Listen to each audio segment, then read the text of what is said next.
আসসালামু আলাইকুম। আমার প্রিয় এসএসসি ব্যাচ ২০২৫, তোমাদের কিন্তু ১৬.১ এর মোটামুটি সব কয়টা অঙ্ক সমাধান করেছি। এখন আমি তোমাদেরকে আজকে যে অঙ্কটা নিয়ে আসলাম সেটা হচ্ছে অঙ্ক নাম্বার 6। এই ৬ নাম্বার অঙ্কটা তোমাদেরকে আজকে খুব সহজ এবং সাবলীলভাবে সমাধান করে দিচ্ছি। আশা করি তোমাদের অঙ্কটি ভালো লাগবে। দেখো, ৬ নাম্বারের প্রথমে আগে দাগটায় কি বলছে আমাদের তা আগে দেখে নিতে হবে। ওকে, দেখি একটি ত্রিভুজের দুই বাহুর দৈর্ঘ্য যথাক্রমে ২৬ ও ২৮ মিটার, ক্ষেত্রফল ১৮২ বর্গমিটার হলে বাহুদ্বয়ের অন্তর্ভুক্ত কোণ নির্ণয় করো। এটা একটু আলাদা, ঠিক আছে। প্রথমে দুইটা বাহুর দৈর্ঘ্য দেওয়া আছে, একটা হচ্ছে ২৬ মিটার আর একটা হচ্ছে ২৮ মিটার, এবং ওই ত্রিভুজের ক্ষেত্রফল তারা দিয়ে দিচ্ছে ১৮২ বর্গমিটার। তাদের অন্তর্ভুক্ত কোণ আমাকে বের করতে হবে। ওকে মাই ডিয়ার স্টুডেন্ট, তাহলে প্রথমে আমরা সলভ করব। SOLV, আগে আমরা লিখি দেওয়া আছে, দেওয়া আছে দুটি বাহু, হ্যাঁ, দুটি বাহু। এ সমান হচ্ছে ২৬ আর বি সমান হচ্ছে ২৮, এ মিটার লিখে দিলাম। ওকে, তাহলে আমাকে বের করতে হবে কি, এদের অন্তর্ভুক্ত কোণ। কি বের করতে হবে? অন্তর্ভুক্ত কোণ। তাহলে অন্তর্ভুক্ত কোণ প্রকাশ করে কি দিয়ে? থিটা দিয়ে। গ্রিক শব্দ থিটা দিয়ে আমাদের অন্তর্ভুক্ত। তাহলে আমি এখানে ছোট্ট করে মনে করি বাহুদ্বয়ের অন্তর্ভুক্ত কোণ থিটা, নাকি?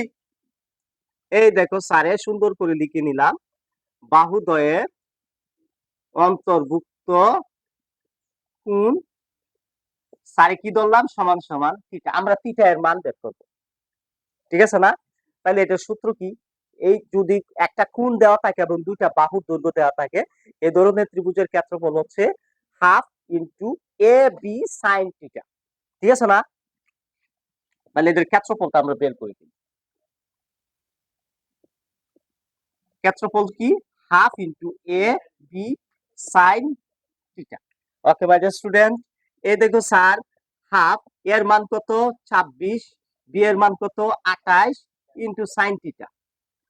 আশা করি তোমরা অঙ্কটা বুঝতেছো। তাহলে এই 2 দিয়ে যদি আমি এই ২৮ কে কেটে নিই, তাহলে কত হবে? ১৪ দুগুণে ২৮। ২৬ আর ১৪ যদি আমি গুণ করি, তাহলে রেজাল্ট দাঁড়ায় ৩৬৪, 364 সাইন থিটা। তাহলে আমার ক্ষেত্রফলটা কি দাঁড়ালো? ৩৬৪ সাইন থিটা।